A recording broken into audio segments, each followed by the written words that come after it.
Kembali lagi masih di Detik Pagi. Jangan tidur lagi. Semangat ya kita pagi hari ini karena kita juga ingin menyampaikan sebuah berita yang bisa bikin semangat untuk Detikers juga ya. Karena kita apa? Karena kita ternyata bisa nongkrong lebih aman, lebih nyaman. Nah, ini dia. Nongkrong kan sebenarnya ya. Bener, cuman lu ngerasa gak sih, Za? Akhir-akhir ini makin kesini makin banyak orang-orang yang kerjaannya cuma nongkrong-nongkrong doang, tapi bukan karena mereka pengen, melainkan karena mereka nggak punya kerjaan lain alias pengangguran. Nah, seringkali ketika mereka udah nongkrong-nongkrong, bukannya jadinya positif, malah jadi negatif karena arahnya malah jadi ya misalnya nih kemudian ya pencurian lah, atau kemudian jadi mikirinnya tuh ya kan macam-macam ya zaman sekarang ya gitu, pembegalan dan lain sebagainya dari hasil ngobrol-ngobrol doang. Nah, ini yang cukup disayangkan sebenarnya, dan itu yang membuat orang-orang jadi concern bahwa sepertinya pengangguran ini harus kemudian difasilitasi agar kemudian mereka punya kesibukan dan tidak ke arah yang negatif. Betul, dan tentunya juga yang serunya yang akan memfasilitasi mengenai nongkrong yang seru ini, walaupun sebetulnya udah ada nih namanya atau tagline-nya, yaitu adalah program Ngariung Iman, Ngariung Aman. Wah, seru banget. Apalagi sebenarnya kalau dengar kata ngariung itu dari istilah bahasa Sunda juga yang artinya itu adalah kumpul-kumpul. Biasanya diisi tuh dengan kegiatan ngobrol-ngobrol atau sharing-sharing juga. Nah, Ngariung Iman, Ngariung Aman ini emang digagas sama Kapolres Serang ya, AKBP Condro Sasongko, yang juga tujuannya tadi untuk menekan angka kejahatan di Kabupaten Serang juga ya, yang memang angkanya masih lumayan tinggi, yaitu adalah 54,28% pada Januari hingga September 2024. Oh, meningkatnya 54,28% maksudnya ya, dibandingkan dengan periode yang sama di tahun sebelumnya. Dan akhirnya ini akan ada program-program ya yang akan mencakup 17 kecamatan, 1.720 desa dengan target sehari mendatangi 2 lokasi ya, yang tentunya juga ini kegiatannya adalah akan ngobrol-ngobrol atau sharing-sharing di Poskamling desa gitu. Gimana kalau kita langsung ngobrol aja sama Pak Condronya. Ada AKBP Condro Sasongko, Kapolres Serang. Selamat pagi Pak Condro. Selamat pagi Mas Aryo dan Mbak Esti. Pagi Pak. Selamat ada pagi. Eiza di sini Pak sama Aryo Pak. Ya, selamat pagi Mas. Wilujeng Masa- Enjing, Mbak. Sampurasun. Bapak ininya bagus banget. Apa namanya? Ini namanya belangkon. Belangkonnya bagus banget Bapak. Ini buat menutupi kepala saya yang gundul. Mas, Mbak. Waduh, padahal kita nggak maksud ke arah sana loh. Ternyata Pak, ya. ada fungsi di balik itu Ada semua ya. fungsinya. Karena Ya, mungkin ya, sekarang ya. hari Jumat ya Pak ya. Jadi betul. mungkin Karena kita sholat Jumat. Siap. betul, topinya disuruh istirahat dulu, ganti hari ini biar lebih etnik, lebih seru lagi, pakai belangkon juga. Tapi emang kan anak-anak zaman now nih Pak, sekarang itu kita sudah mulai menormalisasi misalnya berkain gitu ya, alias kita pakai kain kemana-mana, mau ke mall pakai kain juga oke. Atau sekarang malah Bapak mungkin bisa menjadi tren baru gitu kan, pergi kemana-mana bisa pakai belangkon atau udeng misalnya. Jadi ya udah nggak apa-apa juga kan menjadi Betul. aksesoris kita sehari-hari. Sehari-hari nggak perlu nungguin mesti ada kondangan dulu atau hari besar apa dulu. Sehari-hari juga ternyata keren juga ini dipakai sama Pak Condro. Jadi satu contoh buat teman-teman Bener. juga ya. Pak Condro kumaha ada Mang Pak? Baik Mas. Baik. Alhamdulillah. Kita cukup tertegun Pak ketika kita tadi membacakan sedikit banyak profilnya begitu ya, mengenai apa yang terjadi di Serang. Dan ternyata Pak Condro termasuk salah satu orang yang kemudian bisa menekan angka pengangguran. Mungkin aku mau berangkat dari cerita awalnya dulu Pak. Mungkin boleh diceritakan sedikit latar belakangnya. Apa yang kemudian membuat Pak Condro tiba-tiba tuh jadi kepikiran, wah enggak, ini harus diberesin dari akarnya, dan akarnya adalah pengangguran. Apa yang membuat Pak Condro bisa kemudian menangkap awalnya itu dari mana dan bagaimana cara menghentikan ini semua? Baik, jadi awalnya itu Mbak, kita ketika pertama kali saya dinas di Polres Serang ini, yang pertama kali saya lakukan adalah belanja masalah. Jadi masalah-masalah utama apa saja yang ada di Polres Serang yang harus kita tindak lanjuti. Nah, salah satunya adalah pengangguran itu sendiri. Karena mungkin secara tidak langsung bukan tugas pokok dan fungsi kita kepolisian, tetapi masih ada hubungan simbiosis mutualisme dan apple to apple dengan pengondisian harkam tikmas yang akan kita lakukan. Nah, salah satunya adalah pengangguran ini, Mbak. yang sangat marak di Kabupaten Serang. Oke. Apakah kemudian pengangguran-pengangguran ini sebegitu mengkhawatirkannya dan berakibat jadi ya banyak misalnya tindakan-tindakan kekerasan yang terjadi di sana?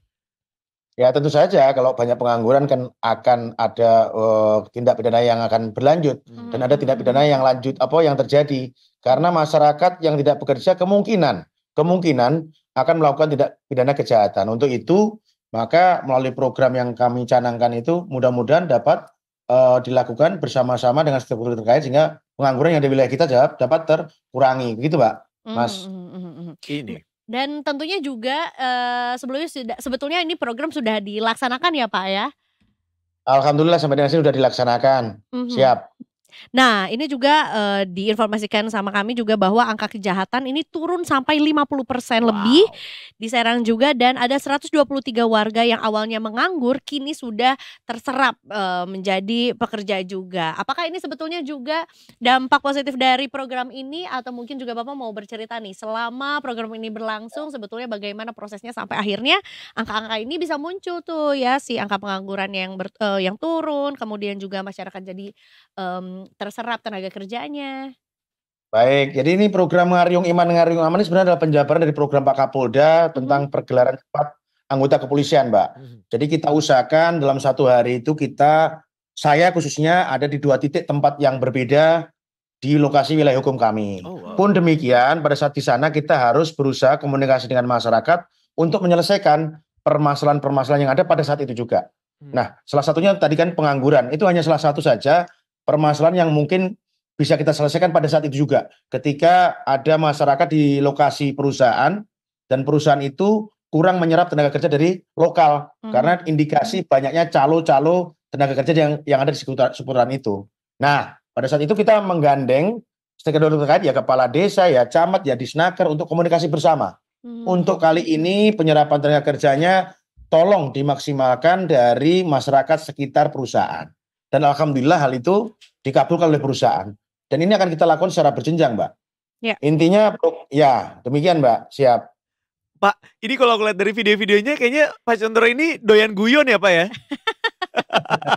ada yang sampai orang mau salaman. Itu hanya komunikasi, siap.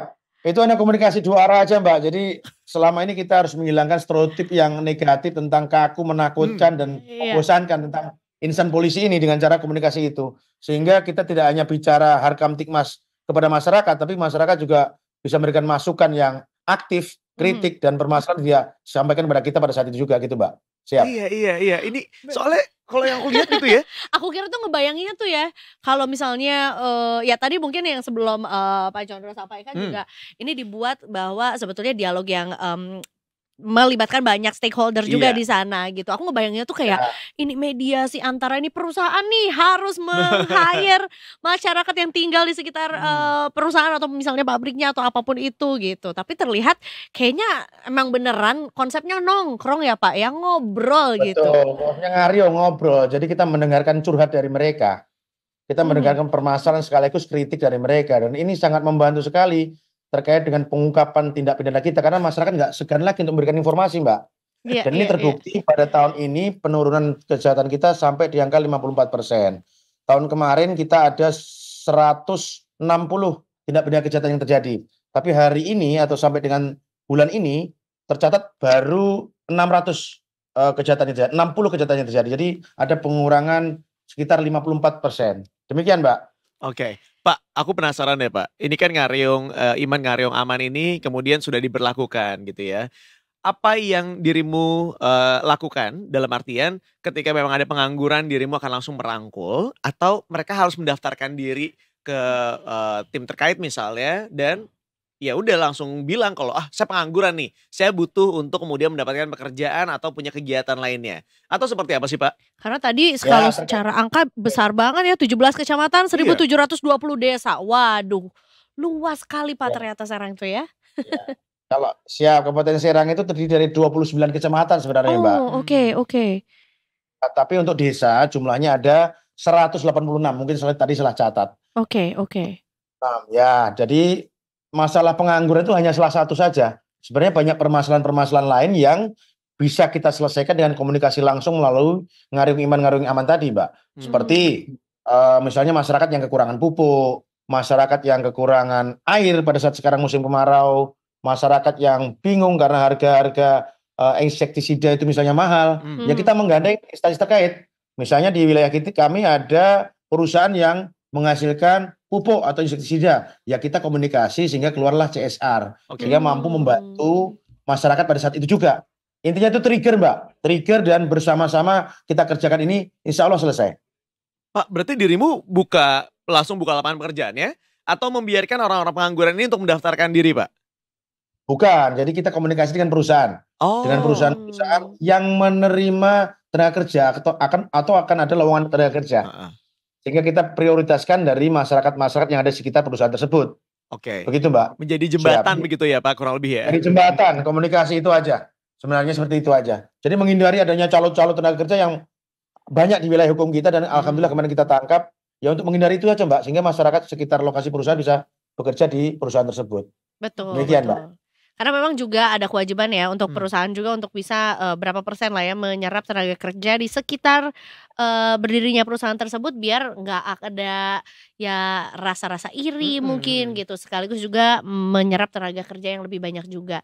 Tapi Pak, ada cerita unik nggak nih dari masyarakat yang memang biasanya nih kalau misalnya diajak untuk curhat, dipancing untuk curhat, biasanya tuh keluar tuh cerita dari masyarakat yang mungkin Bapak sebelumnya belum pernah tahu atau mungkin akhirnya juga jadi sebuah cerita yang menarik juga selama Bapak berjumpa dengan masyarakat Serang? Baik, ada, Mbak, ada banyak sekali. Awal-awalnya mereka segan, mereka takut, mereka tak kelihatin kurang nyaman, tapi alhamdulillah hari ini karena memang saya melaksananya rutin ya. Kemudian juga saya membuka konsultasi atau musyawarah tersebut Ngariung itu di rumah dinas saya. Jadi sekarang masyarakat udah mulai nggak canggung. Contoh permasalahan-permasalahan kecil yang ada di masyarakat itu sebenarnya gampang sekali, Mbak, diselesaikan kalau kita bisa komunikasi dua arah. Contohnya misalnya, Pak, wilayah kami penerangan jalannya tidak ada, gelap. Kan sebenarnya itu gampang. Kita komunikasi dengan stakeholder terkait, kita adakan bareng-bareng, kita gotong royong, ya selesai besok gitu, Mbak. Oke. Pak, ya.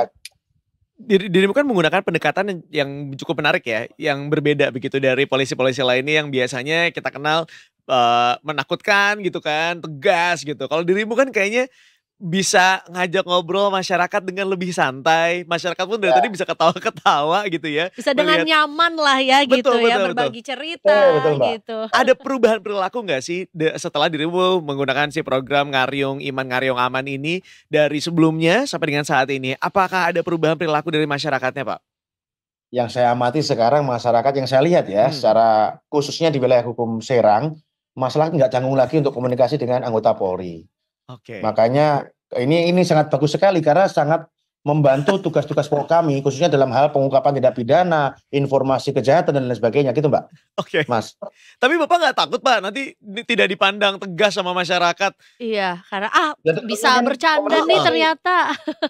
Komunikasi kan harus berbeda, Mbak. Kapan komunikasi dengan masyarakat dan kapan komunikasi dengan kejahatan harus kita bedakan dalam dua hal yang berbeda itu kan.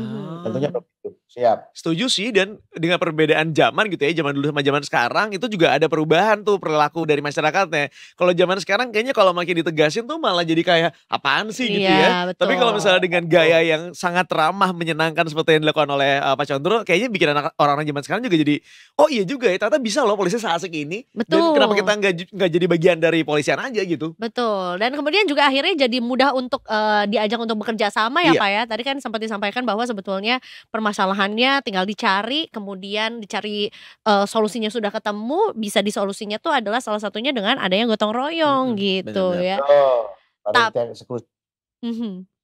Tapi Pak, kalau ada yang mudah pasti ada tantangannya juga. Mungkin di awal-awal program ini berlangsung atau mungkin juga sampai saat ini masih ada nggak tantangan yang ditemui sama Bapak dan juga tim, Pak? Kita jadi penasaran. Tentunya ada, setiap program ada masalah. Khususnya kalau ada suatu permasalahan yang pada saat itu nggak kita bisa selesaikan atau perlu waktu, Mbak. Perlu waktu, perlu tenaga dan perlu pikiran.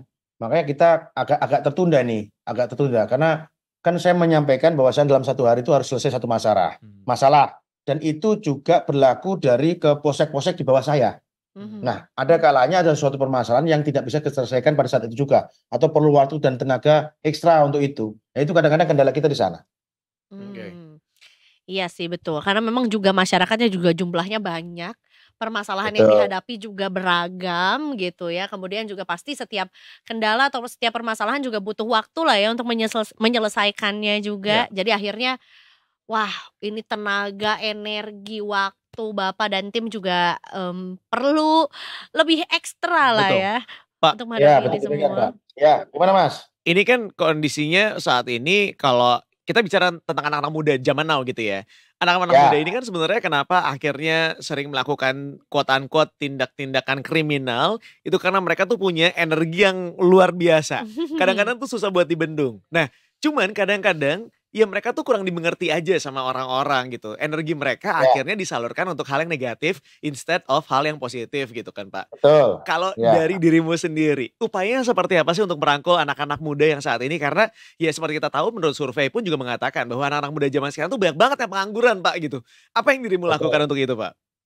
Ya, yang pertama saya menggandeng sekolahan Mbak, sekolah dengan dinas pendidikan untuk melakukan MOU terkait dengan pengawasan anak-anak sekolah ini. Jadi kita datang rutin ke sekolah-sekolah juga untuk memberikan masukan dan saran, kita cek benar. Ada beberapa anggota kita siswa kita yang ternyata sampai kelas 1, kelas 2 SMA belum bisa menulis. Waduh. Ini kendalanya seperti itu. Tampilan mereka juga tidak punya prospek ke depan, rambutnya merah, gondrong, dan ternyata di tas-tas mereka juga menyimpan senjata tajam dan seterusnya. Obat-obat itu yang perlu kita galakkan bersama-sama. Jadi kita tidak bisa kerja sendirian, Mbak. Intinya itu. Siap. Jadi memang harus ada kolaborasi dan kerjasama di antara semua pihak gitu ya Pak ya? Betul, betul. Kita harus bisa jadi trigger untuk itu. Jadi kita keroyok bareng-bareng semua permasalahan yang di masyarakat ini. Begitu Mbak. Pak, ngomong-ngomong ini kan kalau misalnya PNS jadi stand up comedian udah banyak Pak, udah ada ya. Orang-orang kerja di BUMN jadi stand up comedian udah banyak. Kalau polisi jadi stand up comedian hampir bisa dibilang belum ada Pak. Bapak nggak kepikiran Pak? Karena kalau dari tadi dilihat video-videonya kayaknya Bapak lumayan. Iya. Ada perlu. Itu spontan aja itu Mbak. Uhuy Pak, uhuy. Nanti saya pengennya jadi host sebenarnya. Jangan, Bapak jangan Bapak. Kalau yang satu itu jangan Bapak, mohon izin. Karena nanti aku jadi apa Bapak? Bapak udah badan tegap, udah tegas, udah jadi polisi, Bapak jadi host juga. Udah kesayangan masyarakat juga, jadi host juga. Jadi apa Bapak? Nanti saya melakukan tindakan kekerasan Bapak di luar sana. Jadinya Bapak menyerap banyak pengangguran, ini nambah satu. Nambah satu nanti aku Bapak. Tolong dibantu Bapak. Bapak boleh dicoba dulu ya sebentar, siapa tahu bagusan saya kan gitu. Jangan Bapak, jangan. Kita merasa terancam Pak. Jangan Bapak. Dengan kalimat yang Bapak sampaikan tadi Pak. Pak, terakhir nih Pak, harapan Bapak ke depannya seperti apa sih? Terutama kan ya Serang sendiri tadi Bapak bilang gitu ya, daerahnya cukup luas begitu ya, dan tentunya banyak masyarakat juga yang tinggal di sana. Apa harapan Bapak terhadap warga Serang itu sendiri? Harapan saya dengan program-program ini semakin mendekatkan hubungan polisi dengan masyarakat. Sehingga ke depan kejahatan tidak hanya ditekan lagi, kalau bisa tidak ada. Jadi orang melakukan kejahatan bukan karena butuh, bukan karena dia sifatnya jahat, tapi malu tidak melakukan kejahatan. Karena kita semua bersaudara. Seperti itu Mbak. Ada target-target yang ingin dicapai Pak? Ya tentunya ada. Jadi ke depan kita akan berusaha untuk tidak ada lagi pengangguran di wilayah hukum Banten dengan bersama-sama dengan stakeholder terkait, tentunya nggak bisa kerja sendirian. Satu lagi tentang program Pak Presiden sekarang kan ketahanan pangan. Jadi kita lebih concern pada ketahanan pangan ini seperti yang kita lakukan kemarin. Kita gandeng pabrik pupuk dan kita buat pupuk sendiri bahkan mereknya Pak Babin untuk membantu pupuk organik yang dibutuhkan oleh masyarakat. Iya gitu Mbak. Pupuk juga sering kali ini lagi krisis ya, pupuk-pupuk ini ya. Jadi mungkin bisa dibantu. Betul, kemarin kita buat pupuk namanya pupuk Pak Babin Mbak. Jadi kita kumpulkan dari para peternak sapi dan kerbau, kita upah 5.000 per karung, kita olah, kemudian kita kemas ulang dan kita distribusikan kepada para petani. Alhamdulillah satu hari baru produksi bisa 2 ton. Wow, 2 ton tuh ya per hari. Jadi sebetulnya juga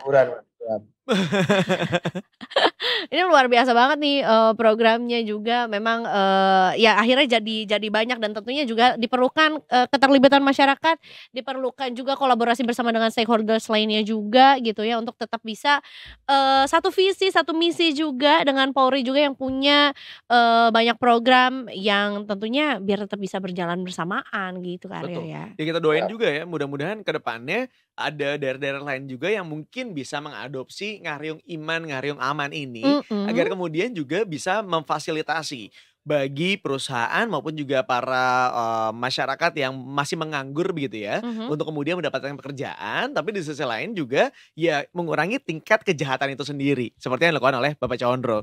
Sekali lagi Pak Condro, terima kasih banget sudah bergabung bersama kita, yaitu AKBP Condro Sasongko Kapolres Serang. Terima kasih Pak sudah meluangkan waktunya ngobrol-ngobrol sama Terima kasih Mbak. Atur nuhun. Terima kasih Bapak. Hatur nuhun. Ya. Lah, kok bisa begitu? Si Bapak, ya Allah, kayak seru banget ya punya kita. Balik lagi nih Pak. Balik lagi nih Pak. Bapak mau belangkonnya satu Pak. Apa nanti saya kirim nanti. Siap. Cus siapa ya? Soalnya bagus di Bapak. Meni alus Pak. Siap. Atur nuhun Bapak. Atur nuhun. Siap. Atur nuhun Mangga. Selamat bertugas kembali Bapak.